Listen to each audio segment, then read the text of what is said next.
So hello guys, tuturuan ko kayo kung paano manuyo ng isang jawang tupain.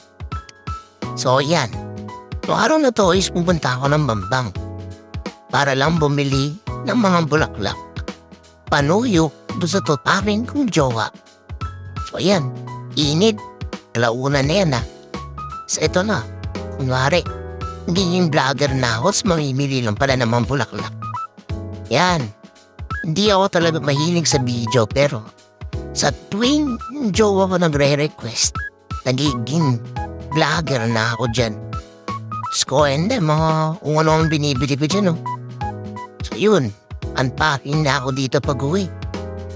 Siyempre, ganyan talaga ang buhay. Alam mo guys,